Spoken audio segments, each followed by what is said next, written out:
Okay, let's talk about sex and diabetes. How can diabetes affect my sex life or anyone's sex life living with diabetes? So it's such an important topic because, again, it's something that you don't really feel comfortable generally kind of talking to your provider about. So I think of it in terms of like, what does low blood sugar do to your sex life, and then what does high blood sugar do? So low blood sugar is kind of the easy one in the sense that if your blood sugar is low, it's just not happening.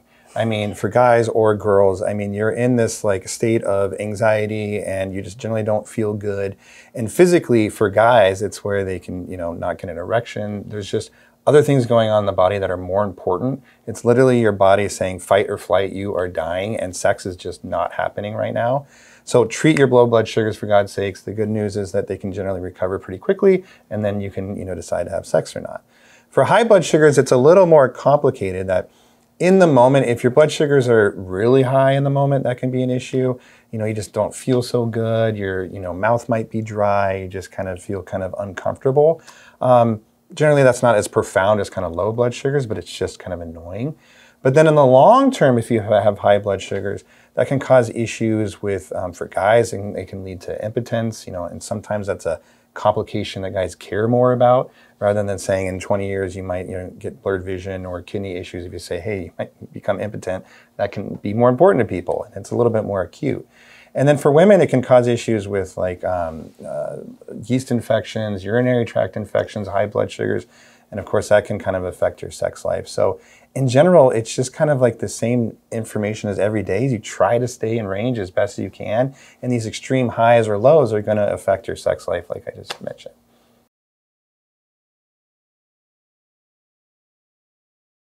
Okay, so as a follow-up to that question, how can sex impact my blood sugars? Yeah, so sex is a form of exercise. So in general, it tends to lower your blood sugar. And it's just something that you have to be aware of, that during sex, it can kind of acutely drop too. So this is another place that having a CGM can be helpful, because you can kind of start feeling like, I'm feeling odd, I don't really know what's going on. And just being aware that you are burning calories, you're burning sugar, and it generally will lower your blood sugars.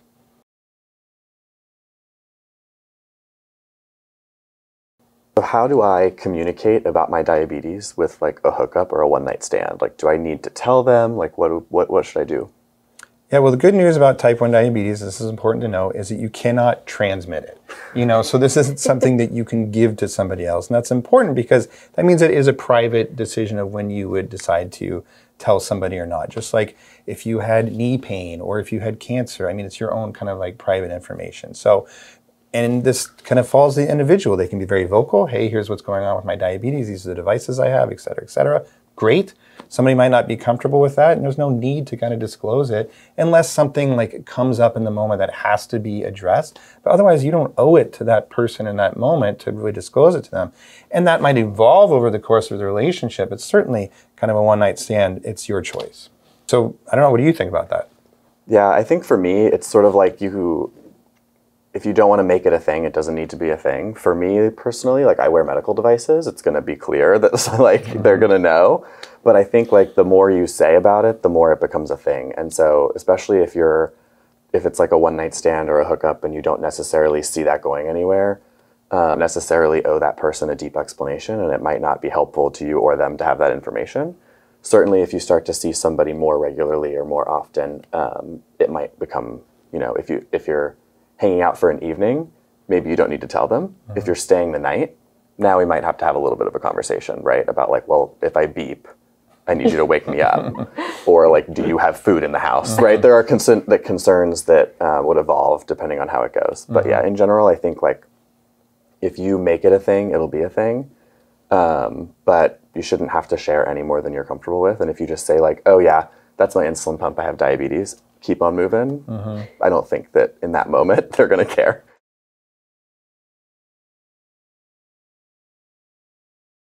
How can I make myself feel most like safe and secure during sex while managing my diabetes? Like what would that really look like?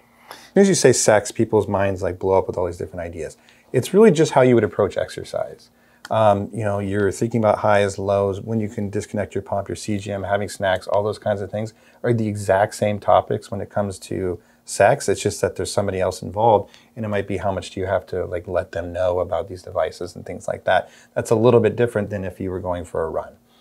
It's really just avoiding hypo. You know, if you go a little high, that's not a big deal. You're not going to go into ketoacidosis in, you know, a short period of time like that. So I think that's the main thing. Just know where you're at with your blood sugar, that you're not going to get low.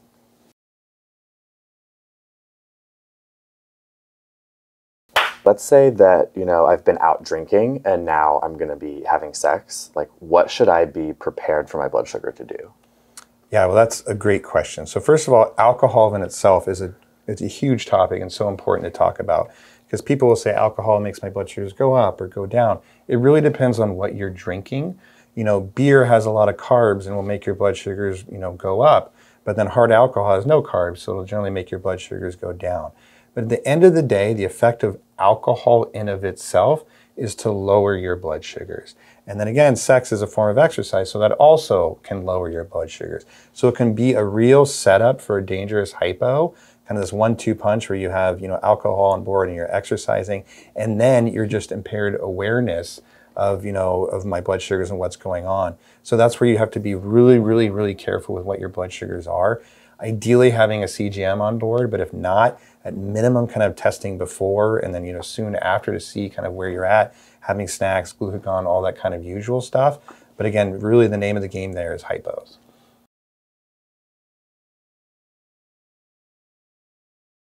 I have a little bit of a spicy situation. So you have someone, brought them home, and you guys are kind of in the middle of things, and at this point in this whatever relationship it is with this person, you haven't told them or disclosed that you have type 1 diabetes, but your low alarm's going off. Like, what is the protocol here? What do you do? What's your game plan in the moment? I'd be curious to hear all of your responses. That's a really good question. I think, honestly, like, for me, it's a situation that's going to course correct itself. Like, when you go low, you get really out of it, and like it's going to be very obvious, and it's a showstopper, and that's kind of not negotiable. And so it's really kind of about how you handle it.